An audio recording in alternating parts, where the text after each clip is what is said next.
Everyone knows over here we're a music podcast, so we're going to be talking music. So first off, what's everyone been listening to? What's everyone been listening to? Well, I haven't listened to that. Nines, Crabs in a Bucket. Oh wait, that's the one he just dropped in the air. Yeah, that's so he dropped that on Friday. Yeah. I know I've recently heard before we went on air. Do you call it on air or before we started recording? Whatever you want. But yeah, before we started recording, I just realised I'm in a group with no Nines fans in it, so I felt that on my chest a bit. But no, the new album's good. I've listened to it a couple times already. Big Nines fan and that, so yeah, man. For me, I'm not gonna say I'm not a fan of it. Like, I like some of his songs. Yeah. I just think sometimes he gets hyped like some. I don't know, man. I hear certain people talk. Like the other day, Lippy tweeted that he's better than Kendrick, and I was just like, say the word. I think you're trying to say there's a word you're trying to say, but you don't want to say it. It rhymes with COVID dated. I think you should just say it. You know what I'm saying? It's not for me. It's not for me. But I do respect what he does, and I do think he's very like, people kind of skip over how creative he is. I think because I think a lot of his stuff, there's a a very, like, if someone like Kendrick did it, people would be like, oh right, this is like visionary stuff. Like even the promo video he had where he was remaking all the different like album covers from classic albums and stuff, which I think was really sick. So I do rate him. I just think as a rapper, he's just like, he's cool with it, but he's not. But that's what I love about Nines, innit? I don't think, for me anyway, I don't think he's that guy where you're like, oh yeah, Nines is the best. Like, he's one of the greats of all time. Dude. Like, even like his style is very like laid back and chilled, which is what I enjoy. Like, I don't really think he's someone that, unless you're like a certain type of person, he's not really someone that you're out here like trying to scream his name off the rooftops, innit? But you know what I mean? Like, and I do like his style, innit? I don't think that many UK rappers really spit in that style over them kind of beats anymore. Like, everyone's going down like the sort of like the drill or the trap, or, you know, that sort of like Nath Smalls kind of like funky shit. Yeah, man. Yeah, his style is quite good, to be fair. Like, I got into him late. That's why I only really heard Crop Circle. Like, I knew Nines before, but I didn't listen to him. Yeah. The Crop Circle album I did really like. I know you didn't like it that much. I quite liked it. I'll listen to this new one. I'll see what it's saying. I did like the videos he dropped leading up to it. I don't know if you lot saw for Crop Circles 2, but he dropped Crop Circles 2, which was like a 25-minute video. Yeah. It was like, and did you see he got all like the, you know, those like UK black content creators, like, like all them, man. I thought that was sick because like it was just putting on like so many like young content creators who weren't necessarily that big at the time. They might have had like 50k followers or whatever, but he put them all on, and it was like get them all in one video, which was sick. So yeah, man. Oh, it was like a short film kind of thing, right? Yeah. No, I remember that. It was good. Yeah. Can I be honest? If someone put a gun to my head and they said, "She name one Nines song," just one. Can I just say that maybe I won't be here because I can't. This conversation. That's just. I mean, I'm sure he's talented. You know what I did? He released it was like a short 15-minute thing the other day on YouTube, and I watched a bit of that, and it was really well directed, and I saw that he directed it himself. Like, apparently he's like a films guy. So I was really impressed by that, but that was more me appreciating like visual art as opposed to like his music. But yeah, no, I couldn't tell you a Nines song, not one. Well, that should probably change. Curtis, put me on. Yeah, I'll send you a list of his best bangers. Please. Yeah. What else have people been listening to? I really have to think about this. No, Ads, you go, because you've actually been listening to something that you can. Listen, do you know what? For me, I just want R&B to come back and stay here. You get me, guys? Like, trust me. Like, guys, I'm tired. I've been listening to that new Brandy album, B7. It's been 8 years since you released something. 8 years? And, yeah, it's been 8 years. Like, 8 years. And she hasn't skipped a beat. Like, like it's literally classic Brandy. Harmonies, tone, everything, lyrics. There's some stuff on there that I'm like, wow, like she's very like, I feel like this album, she really took it there with storytelling. She goes deep, like there's stuff about like her being like suicidal, her going through depression. So it's quite deep, but it's classic Brandy with just that R&B sound, like you know Brandy from the 90s Brandy. Yeah. It's that Brandy. Do you know what I mean? So I'm looking forward to the versus battle tomorrow. In my opinion, it's not a battle. Like it's already won. I don't understand that. Monica is coming to show up. What do you get? Like tonality, musicality, just impact and hits. Monica, where are you? Like, where are you, sis?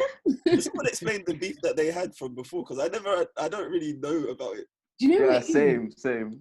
There was a rumor that when they performed "The Boy Is Mine" for the VMAs, I believe, or MTV Music Awards, apparently Monica punched Brandy in the face before they performed. Yeah. Oh, I've seen the video of them singing and she looks upset. Like. Yeah, so it was before that performance. Apparently, allegedly. We've got some lawyers in here, so you know what I mean. So, like, even with that whole "The Boy Is Mine," like, it was never beef from the beginning. It was just, like, let's do a song. And you know, Monica's from the hood. Like, Monica is about that.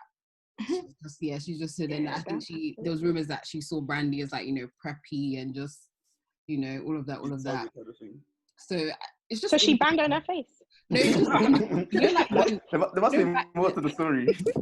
No, there probably is, but it's just industry. You know, like how the music industry, you know, life, society, the world pits women against each other. I was literally gonna say, like, labels are like. There was no beef like that, but obviously, if people are reporting, oh, so and so, it kind of just, I guess, built tension. And I know they did like a reunion song like a couple years back as well. Kind of like part 2 to "The Boy Is Mine." But yeah, I'm looking forward to it. Like, it seems like there's love now, so that's good. Like, Monica commented on Brandy's post about Versus saying that she's a legend, all of that. So I'm like, there's love, there's respect. I don't know if there's love, you know, because I saw that they both posted the poster of the verses with their name first. So like Brandy put Brandy versus Monica put Monica versus Brandy. So I saw that. I mean, low key, it might not be as sweet as we think. Do you know what I think? They're gonna be there together, innit? I think labels just pit women against each other. Like, literally, like what Adama said, like they literally, like, it's calculated, right? Because I guess female beef causes like press, attention, views, and all of that.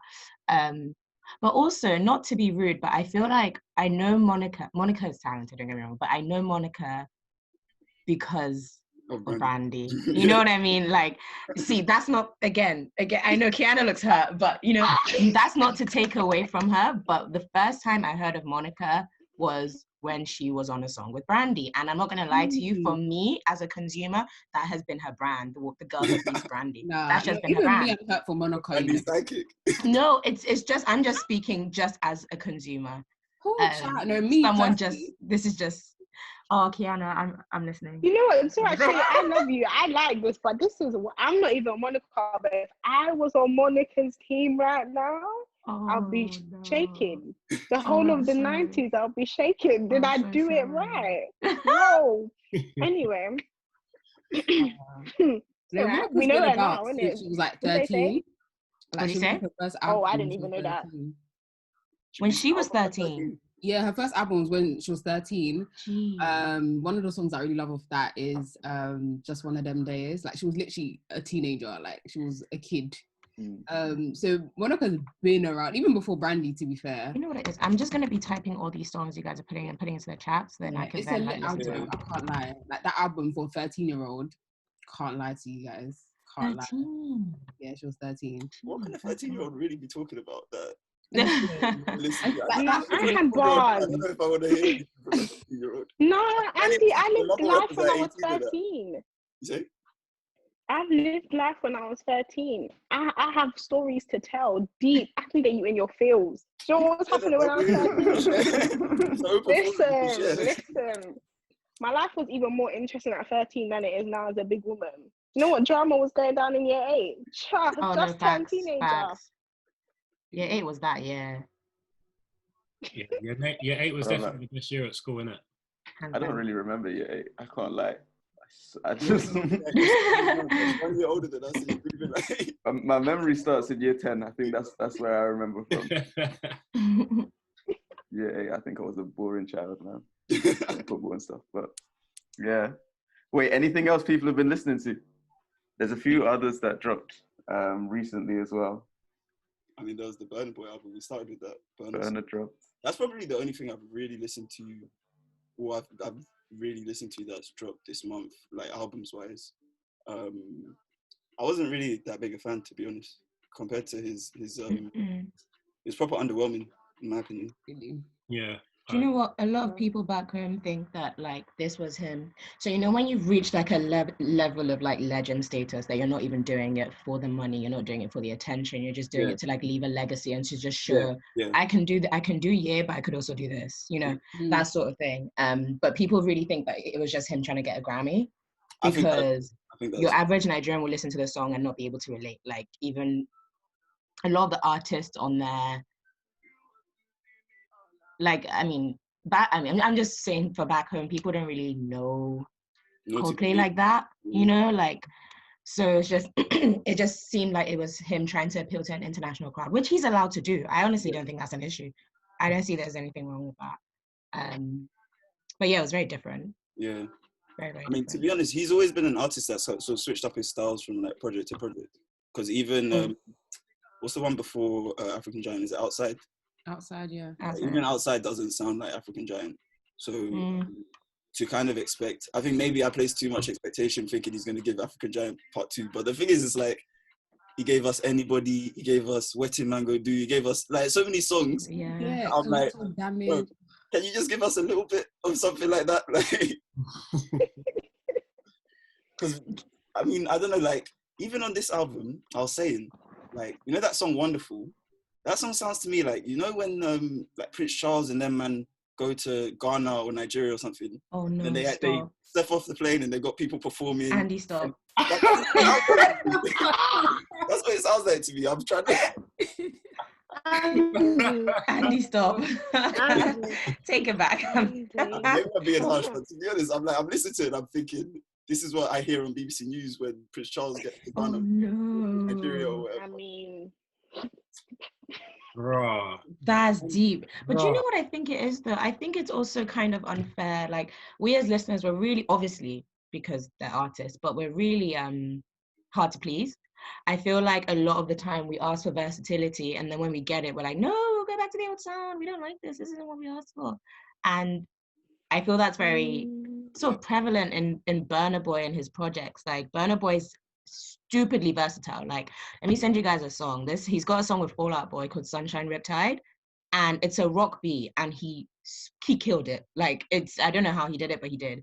And when he gives us sort of the versatility we're asking for, we're like, nah, you know. But then we complain that things sound the same. I don't know. I think we're just quite a tough crowd, basically. Yeah, no, that is true. We can be a tough crowd. But the thing is, though, like some of the, I don't know, because versatility is good and all, but just some of the songs on this project weren't as good. Like, just weren't as good as the songs on the last project. Like, if he made a versatile song to the same standard, then I would be like, oh, this guy he's doing it. But some of the songs, I don't know, maybe it was just me, but some of them I just skip past. I think about half of the album I like, and then half of it is just like, because he gave us versatility before. Like, he has a song with Lily Allen on Outside. Like, he's that was crazy. So he can do it. He gave us not as good versatile this time around. So who would you guys say is somebody that gives us versatile but slaps every time? I like Tyler, the Creator. Ooh, Tyler, the Really? Creator is pretty good. No, I hear that. Hold on. Let's add the holistic thing we're talking about right now. We're saying that the versatility is there, but it's not slapping every time. I also listen to Tyler, the Creator. No, but that was that was the foundation of the discussion, right? So we saying that Tyler, the Creator, is versatile and slaps every single time. Guys, I don't think anybody slaps every single time, but like there's more hits than misses. That's what I would say. More hits than misses. You know what? Yeah. Subjective, innit? Keanna, who would you say? I don't really have anyone. I'm not gonna lie. I have to put my hands up. No. Actually, Vibes Cartel. Minus that rock song that was on the PL. No, I hear that. Minus that. Because that Do you think one he's he's in versatile jail in though? it. Like, let's No, give it. Vibes Cartel's Let me tell Tune, you. give you Lover Band tune, he'll give you that. He's Yeah, versatile. Vibes Cartel. He's even got British love. Vibes Cartel was doing that Nicki Minaj thing where she's switching voices before Nicki Minaj was doing it. Let me tell you, people don't know about Vibes Cartel, you know. People don't know about a DJ Palmer. Put us on. Yeah, put us on. Oh, But guys, it's true because even when the thing is, yeah. You go, my bad. No, go through, because I don't know how to put you on, because it's YouTube. That, I was saying, even when they did the No Signal clash, the 10v10 with Vibes versus Wizkid, the DJ struggled. I mean, he struggled too much. My sister said we'd be hearing, because my sister's a big Vibes fan, and she was like, what was the song that he played? There's one song he played, and she was like, there's no reason I should be hearing this song. You have to pick 10 of your best Vibe songs out of a selection. How did this enter the... But basically, he's got so many different styles that you could do. The DJ was complaining, he was like, listen, man, some people wanted Gunman vibes, some people wanted this vibes, that vibes, and I was stuck kind of thing. So that shows how he is. That DJ, yeah, no disrespecting him, because that clash already caused enough beef and enough problem. Me too, I had to recover for a couple of days because I was Jamaican out from head to toe, and he let not even just me down, not even just the diaspora down, he let the island down, and he let Cartel down. That's all I want. Can I ask, what is Jamaican up, as in like, were you like merged out, like go flag? on Instagram, go on Instagram. No, I want to see. Jamaican crep, guys. Crep. Where the night Keanna, send it to me. I had my flag, I had my top, I had my shoe, I had my headband. Oh my God, I even had wristband. I had everything. If I could wear my eyeglass, I would have worn it all. I was ready. Do you understand? I was ready. My Twitter DP changed to Vibes Cartel Last Man Standing, that clash that you had with Movado back in the days, in the general suit. Guys, I was ready. And I love Wizkid, you get. I knew deep down that maybe Cartel wasn't going to win just because of population size. Do you understand? Not because of musicality, but because it was one little island and Nigeria is big. So I knew. But the DJ, do you know, there were so many songs he could have chosen, even with the versatility, that could have done well. Do you understand? Even if you're playing Cartel for the UK sound, there are tunes. He was playing certain Cartel songs that even my father wouldn't even, like, he listens to, but it's not his get down. Like, for some of the songs that were played, it's real yard tunes. Yeah. And that's not how you play. That's not how you win a war. You don't win a war by what you want, you know. You win a war by what the people need to hear. That's what I was gonna say. That's what I was gonna say. That's what I was gonna say. The 10v10 thing is really difficult because you're trying to play the songs. Again, at the start of it, they were getting proper music heads, like people that, you know, like DJs and stuff. So they were getting people that are actually properly passionate about this sort of thing. So they're not trying to please the crowd. They're just going to play what they think sonically sounds good. And obviously it just wasn't banging because you're playing for people. So it's kind of tough because it's like, do you like, what's the word? Do you like sacrifice your music taste just to like please people? But no, that's not a good DJ. I don't know about that. Yeah, that's what I was about to say as well. Put people on that are just there to enjoy the vibe. Like they can assess the vibe, know what to play. And the thing is, like, I listened to that thing and I was like, so anyone can do this then, because clearly, like, they haven't. I don't know. I was just like, bro, even if you jump into your DJ bag, etc., whatever, yeah. Vibes he provided the soundtrack to most of our ACS experience. You get it? So I'm like, you can pick one or two songs that everybody knows, just to ensure that you've got a couple on the board. You know, like you only need to win 6. Yeah, to win the whole thing, you need to get 6 wins. Yeah. So you can play 6 songs that everybody knows, and then use the other 4 to put people on or play your. No, that makes sense. He'll answer for his crimes one day, isn't it?